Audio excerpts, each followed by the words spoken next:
Let's recap on the Rolling Stones. How did you all get together in the first place? I think they all met in clubs in London, jazz clubs. Actually, I answered an advert for a bass player, that's all. But the rest of them got together individually in jazz clubs and formed a sort of a group. How long ago was that? 2 years. And what were you doing when you answered the advertisement? Engineering, actually. I will move on now to Brian. Oh, yeah. Brian, how long have you been with the Rolling Stones? Are you one of the original members? Yes, one of the original members. What were you doing before you joined?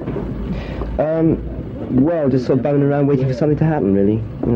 I had quite a few jobs and I was trying to get a band going, but it was unsuccessful until I met up with Mick and Keith, and then that was a successful band. Well, can you think back to your first engagement? Where was that? Marquee, Oxford Street, London. And may I ask how much you got paid for that assignment? 20 quid, which was good because 6 months later we were still working for 10 quid. Charlie, we've just heard from your friend how much you were paid for your first engagement. Do you mind if I ask how much you earn a year now? Thousands. How many?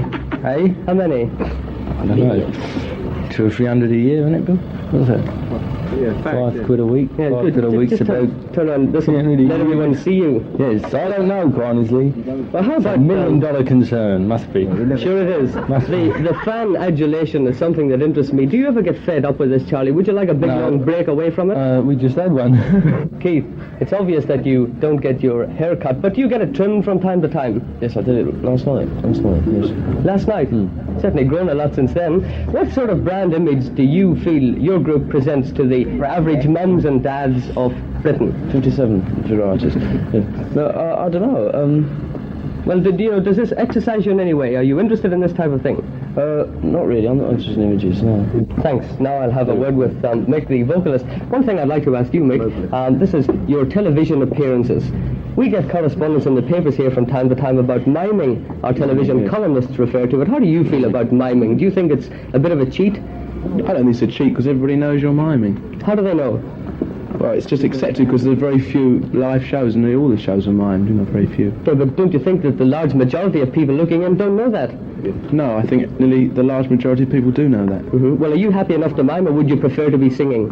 Well, I'd like to sing, but you've got to understand that the problems of doing a show such as the ones you see, with about 8 acts on, and doing them all live will take an immense amount of rehearsal. Yeah. Really, for a live show, such as there used to be some years ago, it would take 3 days rehearsal, and a show that's mimed only takes an afternoon. So the television people and everybody else concerned rather do a mimed show. I agree. Finally, Mick, how do you compare your group with the Beatles? I don't know. How do you compare it with the Beatles? I don't compare it at all. There's no point. Well, let's get right down to the brass tacks. Do you think you're better than they are? What? It's not the same group, so we just do what we want and they do what they want, and there's no point in going on comparing us. You can prefer us to them or them to us. This is diplomatic, you see. Very diplomatic, and I don't want to labour it, but do you feel you do what you want to do better than they do what they want to do? Yes. Probably. I don't know. I don't know what they want to do, you see. Very diplomatic. Thank you very much indeed. Thank you.